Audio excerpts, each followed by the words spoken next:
കർണാടകയിലെ റായ്ചൂരിൽ നിർധന പെൺകുട്ടികളെ ഭീഷണിപ്പെടുത്തി ലൈംഗിക തൊഴിൽ നിർബന്ധിപ്പിച്ച സംഘം പിടിയിൽ. ജോലി നൽകാമെന്ന് വാഗ്ദാനം നൽകിയ പെൺകുട്ടികളെ പെൺവാണിഭ കേന്ദ്രത്തിലേക്ക് സംഘം എത്തിക്കുകയായിരുന്നു. സംഘത്തിലെ 11 പേരെ അറസ്റ്റ് ചെയ്തു. ഇവിടെ നിന്നും 2 പെൺകുട്ടികളെ പോലീസ് രക്ഷപ്പെടുത്തി.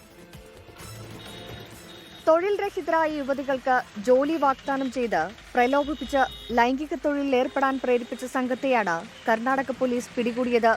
റായ്ചൂരിലെ മാൻവിയിൽ അവധി ദിവസങ്ങളിൽ മാത്രമായിരുന്നു ഇവരുടെ ഓഫീസ് പ്രവർത്തിച്ചിരുന്നത്. തൊഴിൽ കൺസൾട്ടൻസി സ്ഥാപനത്തിന്റെ മറവിൽ പ്രവർത്തിച്ചിരുന്ന കേന്ദ്രമാണ് പോലീസ് പൂട്ടിയത്.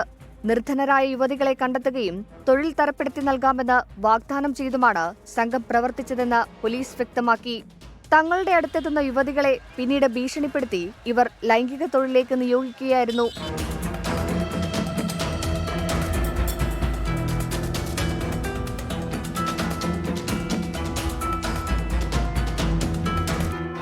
പെൺവാണിഭ കേന്ദ്രത്തെപ്പറ്റി രഹസ്യവിവരം ലഭിച്ച പോലീസ് നടത്തിയ പരിശോധനയിലാണ് 11 പേർ അറസ്റ്റിലായത്.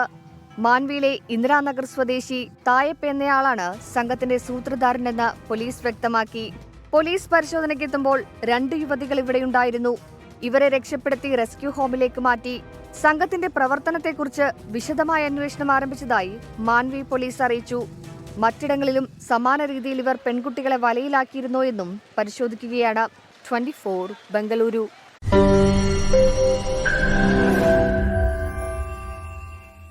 ലോകത്തെവിടെയായാലും ഏത് സമയത്തും 24 വാർത്തകളും ഓഗ്മെന്റഡ് റിയാലിറ്റി പാക്കേജുകളും എക്സ്പ്ലെയിനറുകളും വിശദമായി കാണാൻ ഞങ്ങളുടെ യൂട്യൂബ് ചാനൽ നിങ്ങൾക്ക് സബ്സ്ക്രൈബ് ചെയ്യാം.